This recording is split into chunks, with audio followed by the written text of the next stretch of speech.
Inspired Parenting Radio Show with host Sandy Sedgbeer, where our mission is to inspire conscious parents, families, and educators by bringing you the latest research and thinking on supporting today's highly evolved children to fulfill their potential as healthy, confident, resourceful, and emotionally intelligent individuals.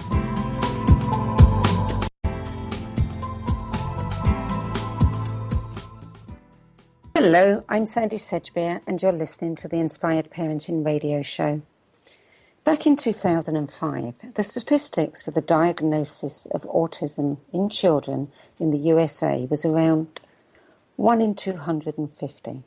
Today, that figure has risen to 1 in 46 children being diagnosed as ASD, or to use the official term, with autism spectrum disorder, a term which also encompasses Asperger's syndrome, sensory processing disorder, and many other variations. Many parents or family members faced with the diagnosis of Asperger's syndrome feel overwhelmed, unsure of what to do next, afraid for their child and how they're going to make their way in a hostile world that has little understanding of how individuals with Asperger's perceive, think, and process information. How does a child or adult with Asperger's syndrome experience the world? What do they need? How can we ensure that they succeed behaviourally, socially, and cognitively? My guest today is well qualified to provide answers to many of these questions and more.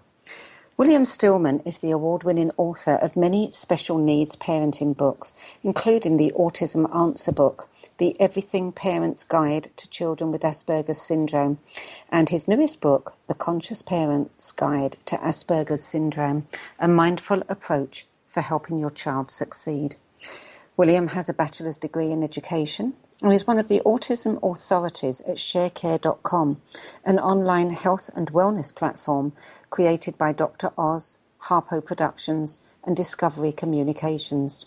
William presents autism workshops and consultant services for parents and special education professionals across the country, and is a nationally acclaimed speaker on Asperger's syndrome. William Stillman, welcome to the Inspired Parenting Radio Show. Hello, Sandy. Thank you so much for having me. I'm delighted to be in contact with you. We have a bit of a history together, don't we? We certainly do. It goes all the way back to about 2004 or 5, I believe. Yes. When you had your Children of the New Earth magazine, and I wrote a column for you. And a very popular column it was too, and that's when you started publishing your books as well. Yes, it was around that same time. You're right. Yeah, and I think I had a book a year come out for a while there. You did, and now 10 books later, we've got The Conscious Parent's Guide to Asperger's Syndrome. Tell me, William, let's talk about your own experience, because you have a mild form of Asperger's.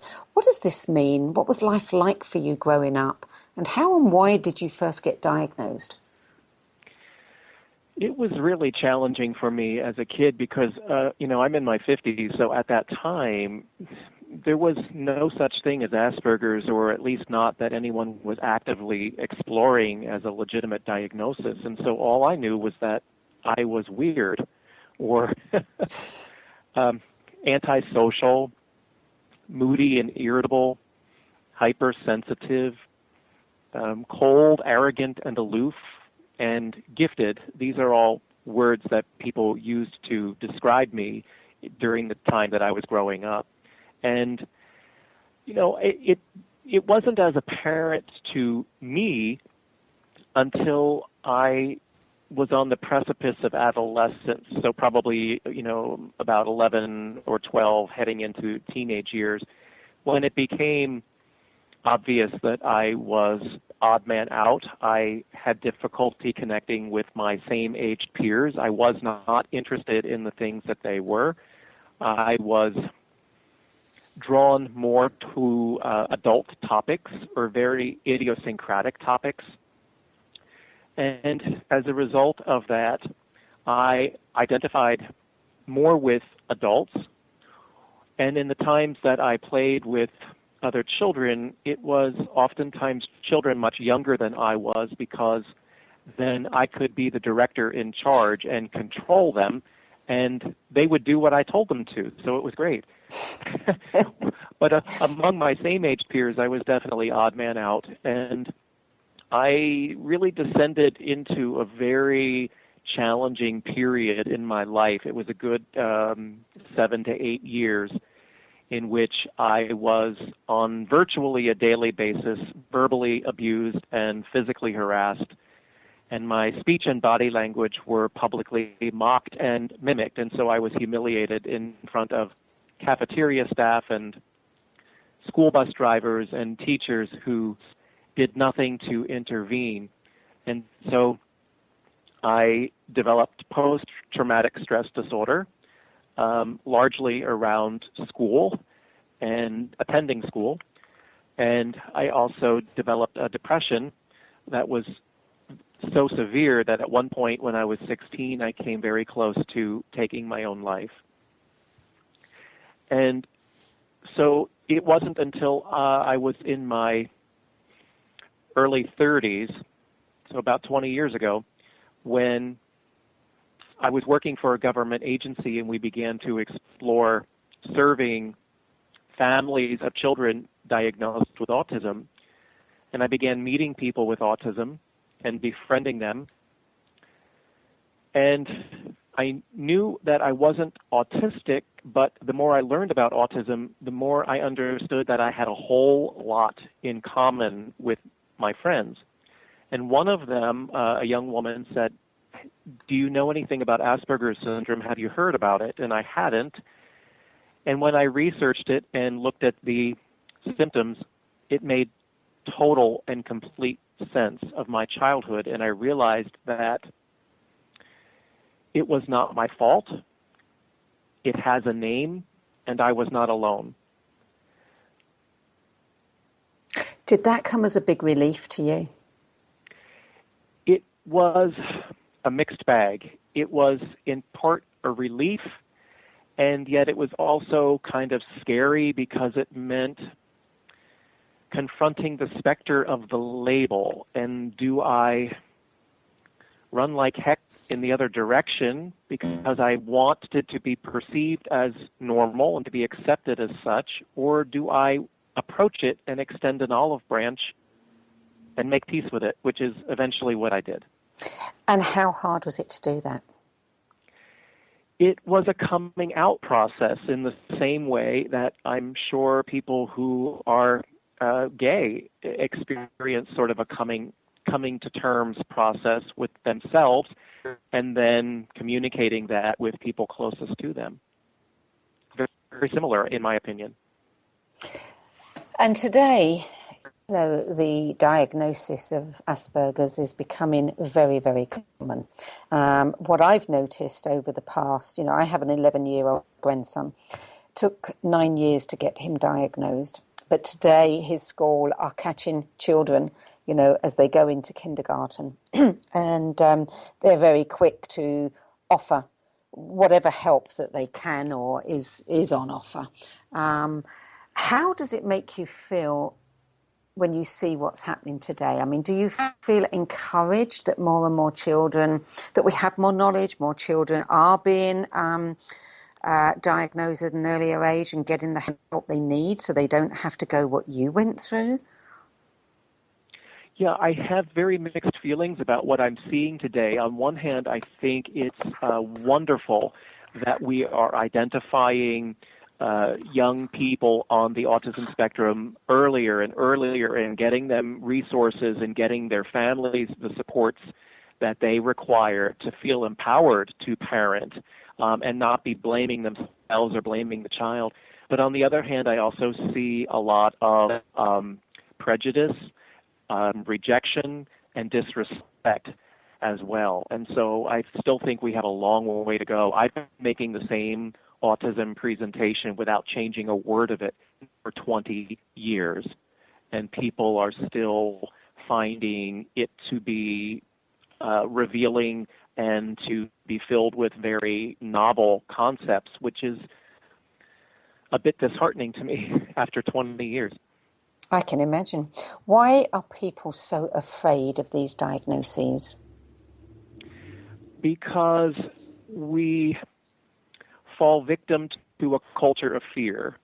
And the culture of fear suggests that it is acceptable for us to adopt a position of superiority, to talk about us and them.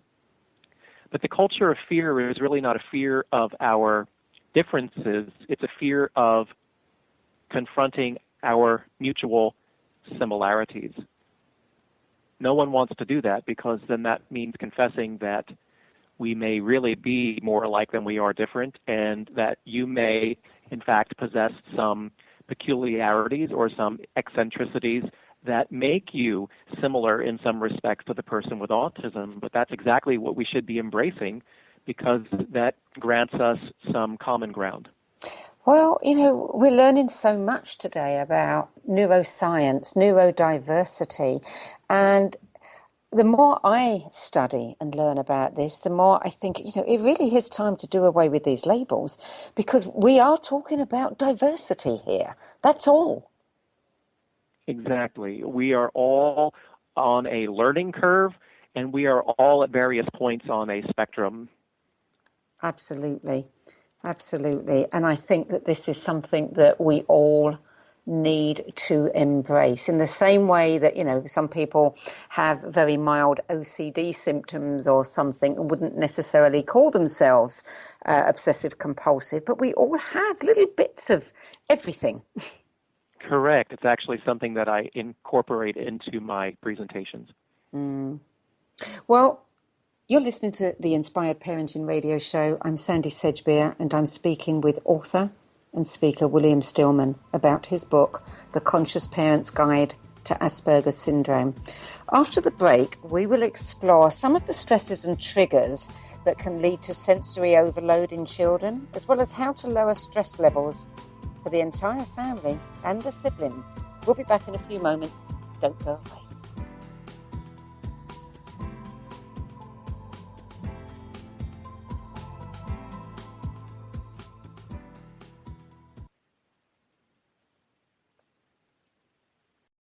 This is OTR-FM, part of the IOM radio network. Have you ever wondered how to change your love paradigm? The secret key is finding a love partnership, not just a regular connection. How do you find these? Through conscious relationships. Ascending Hearts Dating is a dating site for people like you that believes in second chances and a different type of spiritual connection. Try Ascending Hearts for free today at ascendinghearts.com and change your love paradigm. Ascending Hearts, the premier dating community for the spiritually awake. Hi, I'm Dr. Shefali, the author of The Conscious Parent.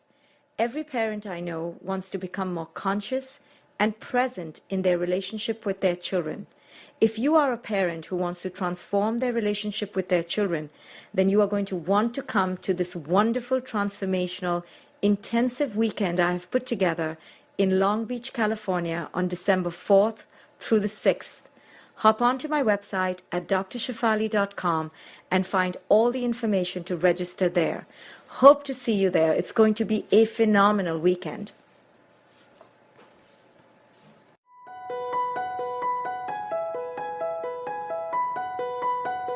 Hello, I'm Miriam Knight of New Consciousness Review, inviting you to my new show where I interview the rising stars of the conscious awakening.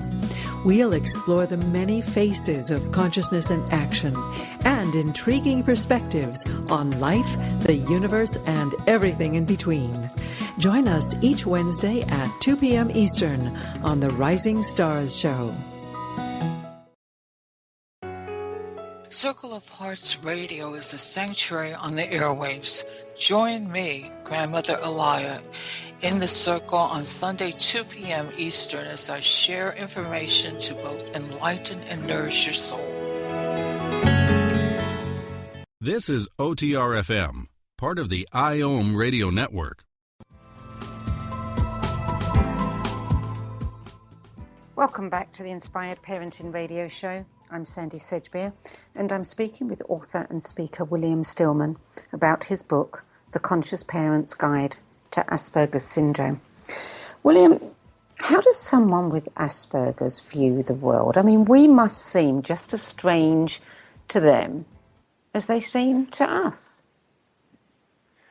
I think that people can be very confusing in general.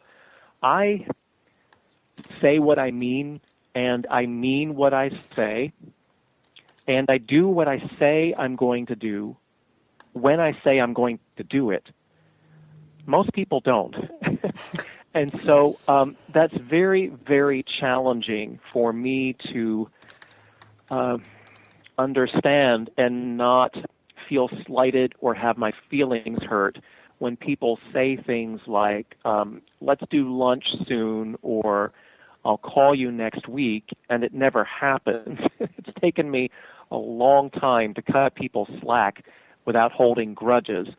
I think also the average person doesn't fully understand how much they naturally filter out and how very loud they can be and how intense their energy can be.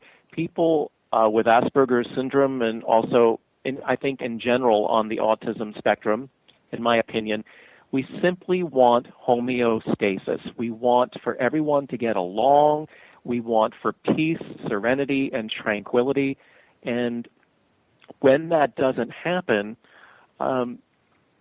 it can affect our mood, particularly if, say, within a household someone swears or curses, or someone else is having an argument. It affects us every bit as much as if it were directed at us. You know, what you're describing to me doesn't sound at all like a disorder. If we go back in history to a time when people had integrity and honour and honesty, and it was important to keep your word, I mean, these were all wonderful characteristics. And today we live in a society where people pay, you know, so little attention to these important things. And yet you're saying they are important to you, which is how they should be. They are important. It is important for someone to honor their word. I think good manners and social etiquette is important. And those are things that I value, and I demonstrate them, or I make every effort to demonstrate them. And when that's not reciprocated because people have become careless or unconcerned, or people are so highly distracted these days by the little cell phone that they're holding in their hand, which I don't use, then it becomes very disconcerting when people seem to be very indifferent and insensitive. Interesting, isn't it? Because they say, you know, there are all of these ideas around autism and Asperger's, like, you know, you're more interested in machines than you are in people. And yet, look at the rest of the world. I mean, everybody is tied to their phone. We're accused of, quote, unquote, being in our own little world. Well, heck, I can be sitting in an airport and no one's talking to one another because everybody's staring at this little box in their hand, and they're self-isolating. And I'm thinking, well, this isn't so different from what people on the autism spectrum are accused of doing every day. Yeah, I mean, there's a lot of mirroring going on here. And look how many people are talking on their cell phone as if they are in a room by themselves. We have to listen to so many personal conversations that we don't want. Yes. Yeah. Exactly. Yes. Wow. Yeah. Who's the strange ones here? Tell us about some of the triggers, because I notice, you know, with my own grandson that some things can just send him ballistic, and I don't understand why. His sister doesn't understand why, and yet clearly he can get very upset very easily about things. What is there's a couple of things that come to mind. The first is that I think sometimes people who are, quote, average or neurotypical have the presumption that people with autism or Asperger's have automatically, by osmosis, absorbed things that we should know socially automatically, and that's not always the case. And so there are things that sometimes people do and say that are very confusing to us because it sounds contradictory according to our logic. And so if it seems irrational to us and someone's being insistent, I could see how that could raise someone's ire, and that there would be a debate that would ensue as to, one person's perception versus another's perspective. So that's one thing to consider. The other thing is that we tend to be hypersensitive as it pertains to our entire nervous system. My senses and emotions are buzzing and vibrating at a frequency much higher than the average person. And so, as I said a few moments ago, the average person tends to filter out a lot of things that I don't, because I'm like a sponge or a magnet all day. I'm absorbing details and minute distractions and sounds and scents and aromas. And so by the end of the day, I'm exhausted and ready for bed at 8 o'clock. And sleep. And I think the average person just doesn't consider that. No, and sleep is often considered to be a challenge for kids that are on the spectrum or Asperger's, that they find it difficult to sleep. And if they do find it difficult to sleep, then of course they're going to be that much more sensitive during the daytime because they're tired on top of everything else. Yes, well, you can't see me, but I'm raising my hand too. So it's not just kids, but it's the adults, because I don't sleep very well at all, and I never have. I think some of it has to do with hypervigilance and being very alert and guarded, and that stems from anxiety. I've noticed with my grandson that he is a great noticer. He seems to just take in the world to a much finer degree than other people. And it's not that he's, a savant or anything, but he can tell me things I miss so much. As you say, we filter out. And I think that, a lot of the children don't. They're so aware of everything that's going on around them. Yes, we are the detail people. There is very, very little that escapes my attention. And there are things that are perhaps considered odd or peculiar that I have retained in memory pertaining to details. Sometimes people are very surprised at the things that I remember. For example, someone that I met a decade ago, and I saw them again recently, and I said, "Oh, how are your two dogs?" And I said their names. And this person was shocked that I would remember them when I only met them once. So tell me, what is one of the, more than one, if we have time, the best things we can do to help somebody with Asperger's or on the spectrum? What comes first? The first thing that comes to mind is use the label of the diagnosis in name only to get you what you need in order to be the best possible support and resource to your child. And then the rest of the time set it aside so that it does not become what defines that person's identity. What else? I think knowledge is power. And I think that someone who has been diagnosed is entitled to know that their way of being has a name, that they have gifts and talents, because I think what we don't want to have happen is to set up the downward spiral of a vicious cycle by people doing a lot of venting and complaining about the diagnosis or the challenges of parenting someone who has a very unique way of being in the world. And so we need to create balance there, and we need to identify gifts and talents and what it is that person has to offer not only the family, but their community and the world at large. You're so right, because we talked earlier before the break about neurodiversity and how, we need everybody, and not everybody wants to take on the detail job, or not everyone wants to be the inventor.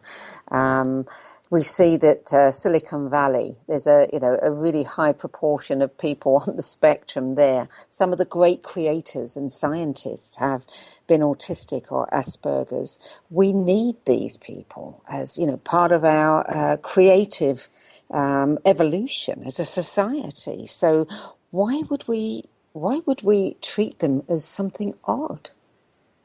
Right. We do tend to be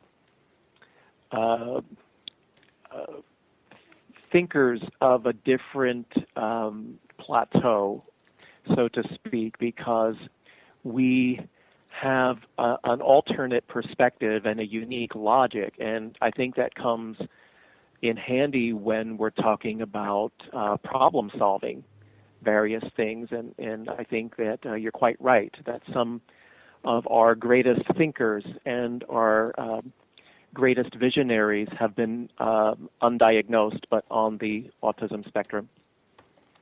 Yeah, I agree. Well, I mean, siblings is a difficult one. I noticed with my grandson that his sister, who's 4 years younger than him, there's been a lot of attention on him and his needs, and he can be volatile, and she's learning to hit back. He can be very bossy and always want to direct the games, and it is creating arguments. What advice would you give to a parent who has two children and, the sibling is struggling? Yes, I was absolutely the same way. I was the oldest of four boys, and I was very controlling, I think. And, obviously there needs to be household rules for everyone, and that everyone needs to have input into what they're going to look like. And I think that, quite frankly, everyone needs to literally sign off on them.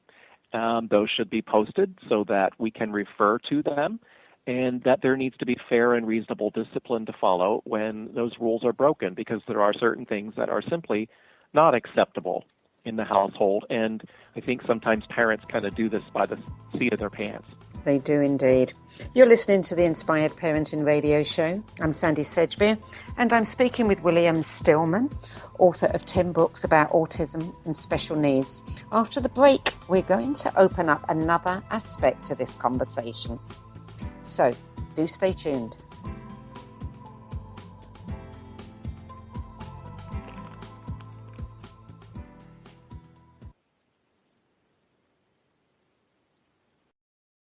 This is OTR-FM, part of the IOM radio network. The number one reason girls drop out of school in sub-Saharan Africa is lack of access to feminine hygiene products. The Pads for Schoolgirls Project, an outreach of Humanity Healing International, is changing this paradigm by setting up sewing programs at schools, teaching girls a vocational skill, while producing the reusable pads that help keep them attending classes. The girls pay it forward by making and giving pad kits to other girls in need. To learn more, visit humanityhealing.org. Humanity Healing is where your heart is. Hi, I'm Dr. Shefali, the author of The Conscious Parent. Every parent I know wants to become more conscious and present in their relationship with their children. If you are a parent who wants to transform their relationship with their children, then you are going to want to come to this wonderful, transformational, intensive weekend I have put together in Long Beach, California on December 4th through the 6th. Hop onto my website at drshefali.com and find all the information to register there. Hope to see you there. It's going to be a phenomenal weekend. Join Elliot Jolish, the business therapist, each Tuesday at 5 p.m. Eastern for the Elliot Jolish Hour, as he interviews business experts on your behalf. And you're invited to email your business questions to questions@ecjgroup.com for answers, live, on air every Tuesday at 5 p.m. Eastern on the Elliot Jolish Hour. Hi, this is Sylvia Henderson, intuitive life coach and energy healer. Are you ready to elevate and rise way above your normal? Be sure to listen to my show, Intuitive Transformations, on OMTimes Radio, Sunday evenings at 9 p.m. Eastern. Get the inspiration you need to transform your life. This is OTR-FM, part of the IOM radio network.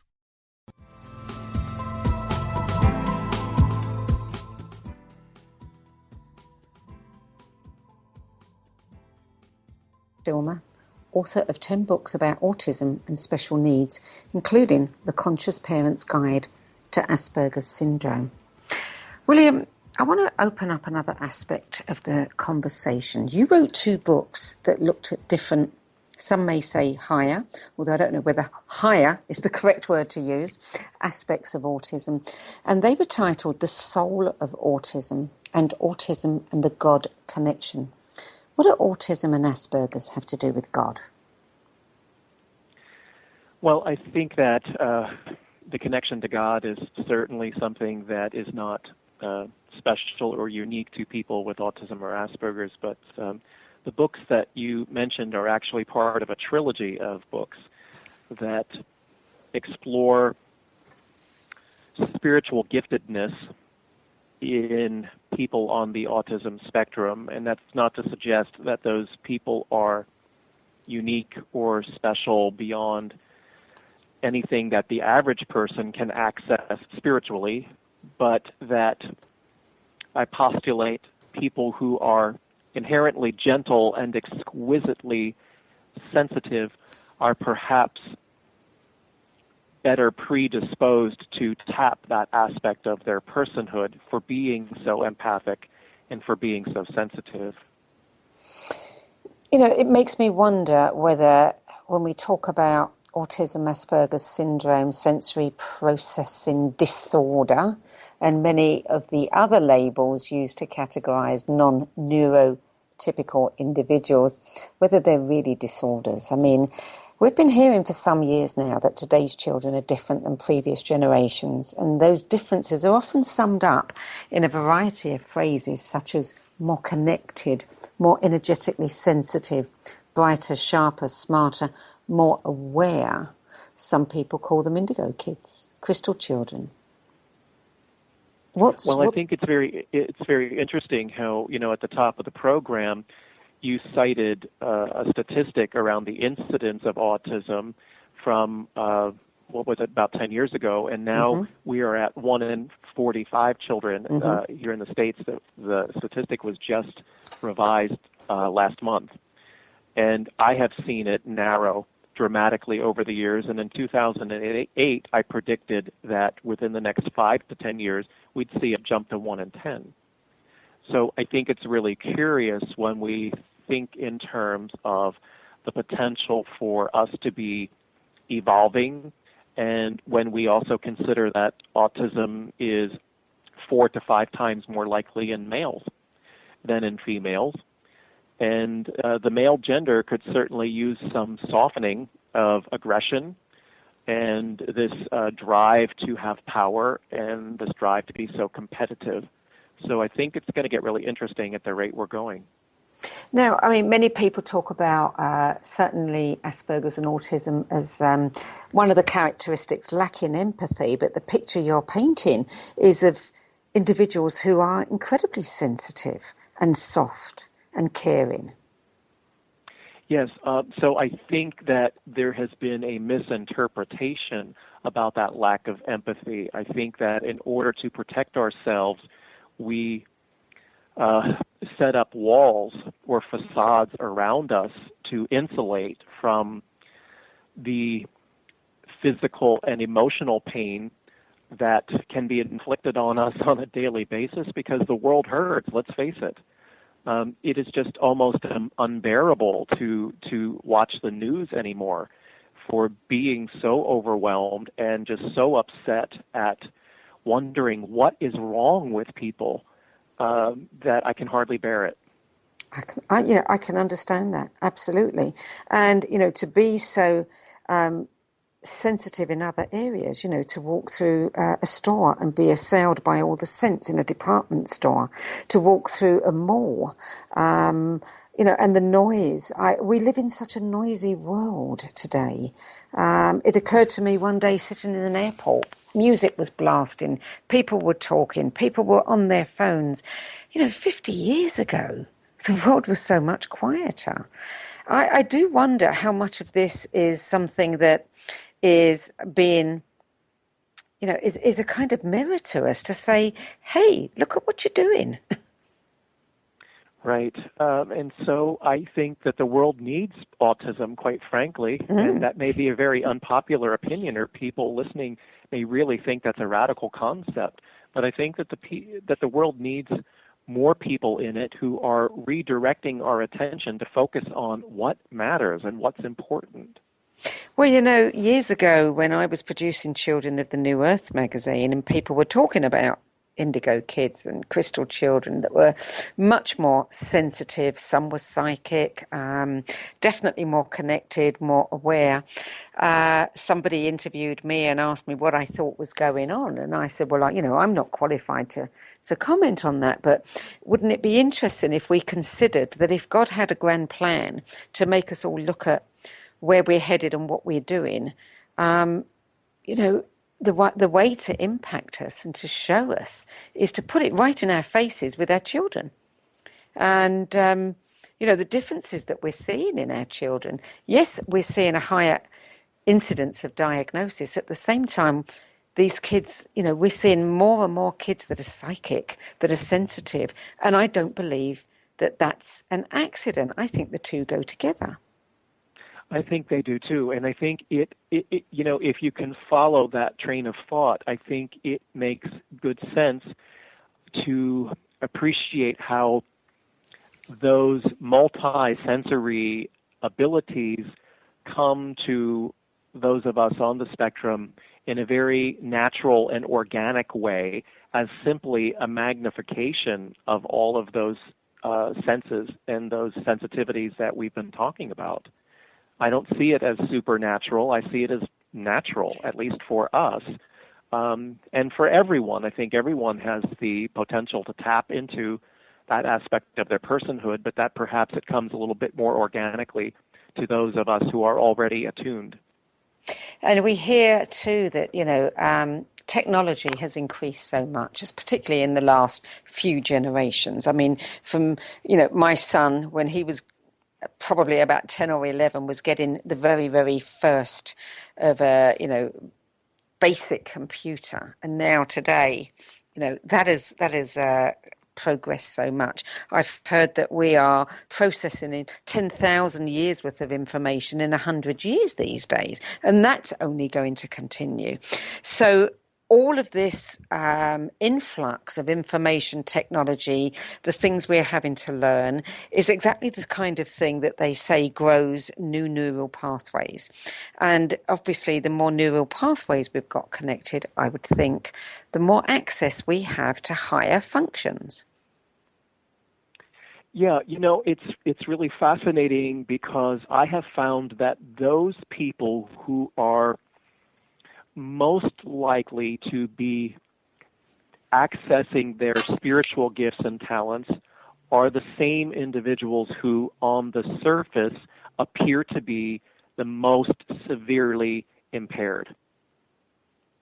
And it's for living in silence. I mean, we're talking about people who are not wired for speech or who have very limited verbal capacity.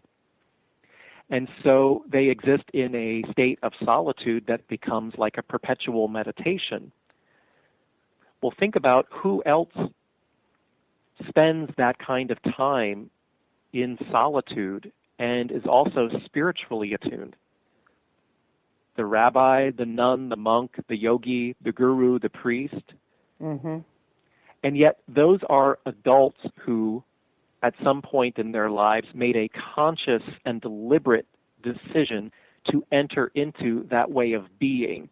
And they spend absorbing amounts of time in states of solitude in order to connect and have a greater, stronger relationship with the source of our creation. Well, the person with autism is born into it naturally.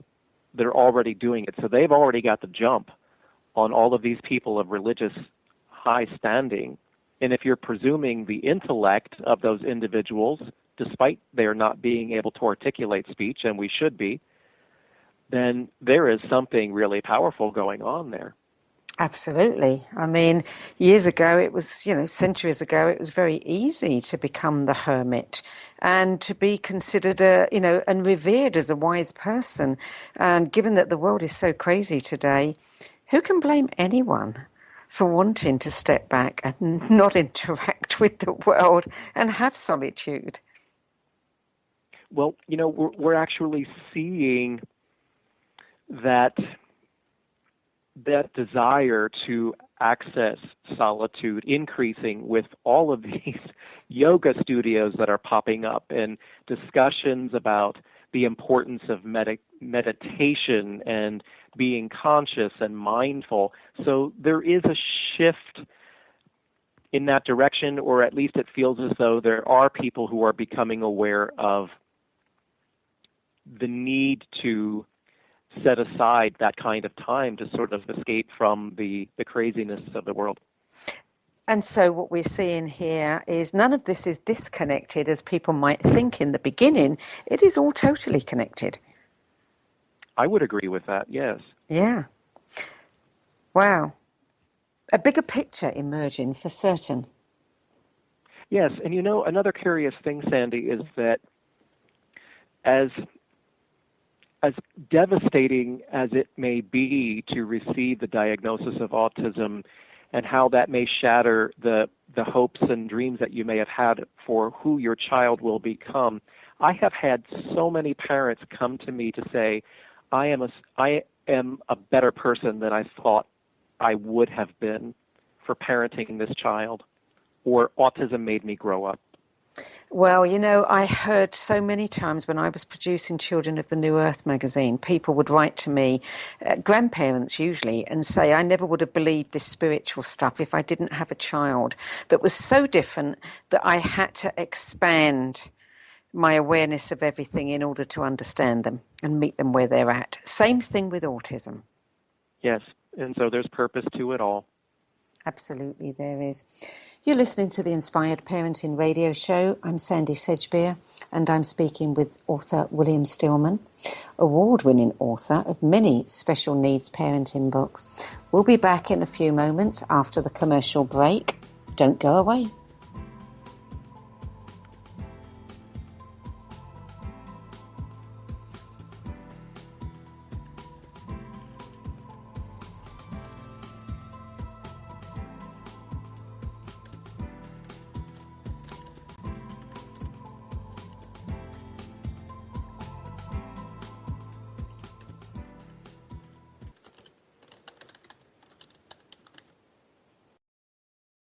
You're listening to OTR-FM, part of the IOM radio network. OMTimes magazine is one of the leading online content providers of positivity, wellness, and personal empowerment. A philanthropic organization, their net proceeds are funneled to support worldwide charity initiatives via Humanity Healing International. Through their commitment to creating community and providing conscious content, they aspire to uplift humanity on a global scale. OMTimes, co-creating a more conscious lifestyle. Hi, I'm Dr. Shefali, the author of The Conscious Parent. Every parent I know wants to become more conscious and present in their relationship with their children.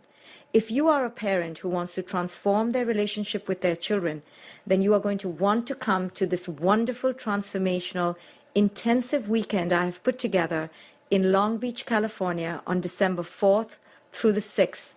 Hop onto my website at drshefali.com and find all the information to register there. Hope to see you there. It's going to be a phenomenal weekend. Do you want to be a better communicator? Do you want to better connect with the important people in your life? Do you want to enrich your relationships? If so, join me, Matthew Cooper, on the Positive Control System Show every Wednesday evening at 11 o'clock p.m. Eastern Standard Time on OMTimes Radio. I'll meet you there.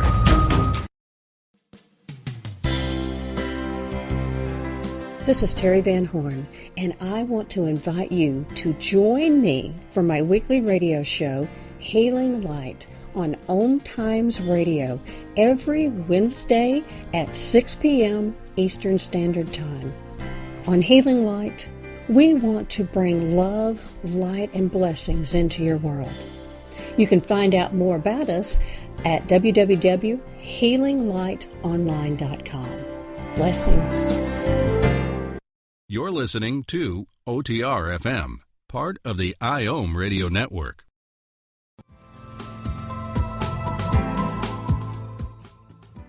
Back. I'm Sandy Sedgbeer, and you're listening to the Inspired Parenting Show.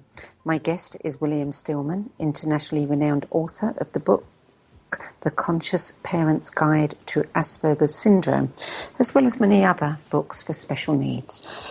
William, in this last segment, I want to draw together the various strands we've been discussing because, as we alluded before the break, it's all connected. So let's just start by discussing some of the practical suggestions, tips that you offer in your book to help conscious parents create a calm and mindful atmosphere for their children and the whole family while helping the Asperger's child succeed and thrive. And then we'll start talking about some of the new work you're doing, the psychic work, etc. Yes. We've sort of been building up to all of this throughout the entire program, I think. One of the things that I think that it would be very helpful for folks to understand is that I think and learn differently from the average person because I think in pictures and movies, constant streams of visual imagery. And so I guarantee I will fail if I am given multi-part verbal instruction because you might get to step 3 or 4, and I'm still on step 1 trying to make a picture that correlates to what I think you're talking about. This is why I think I was a poor student, because so much of education and instruction is didactic or verbal. And the verbal dissipates into thin air right after you say it. It doesn't hang there. It doesn't linger. I can't go back and refer to it. And so people have experienced this themselves if they've ever been lost while out driving and they stop to ask a stranger for directions and they pull away and realize they can't remember most of what that person just said. It's the same thing. And so if they can relate to that, then they can relate to what I'm saying. And so I'm very encouraging of reinforcing whatever it is that you really want to stick with me using visuals of some sort to back it up. So that's one tip that I think is going to be very useful, very helpful to allay any misunderstandings that might arise. I have heard this, the way our system in schools, they hear everything, but those kids, they have to, they've got to convert it into a picture before they can really take it in, and that takes time. Yeah, here's a good rule of thumb for folks to remember. It's a saying that I like to use. I hear and I forget. I see and I know. I do and I understand. Say that again for me. I hear and I forget. Mm-hmm. I see and I know. I do and I understand. Okay, and I was just converting that into pictures. Yes. So I'm going to be best able to retain important information or meaningful information if I'm given the opportunity to see it, engage with it, and create something, hopefully, in the context of a respectful, mutually satisfying relationship. So it's pleasurable. That's the stuff I'm going to retain years from now and remember. Yeah. Tell us how, have you always been aware of your psychic ability?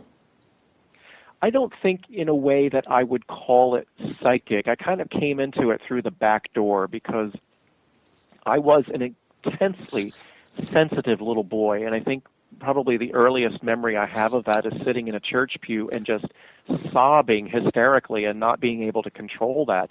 And my parents eventually picked me up and carried me out. I never told anybody what that was about, but I had been staring at a stained glass window of the crucifixion, and I was grieving.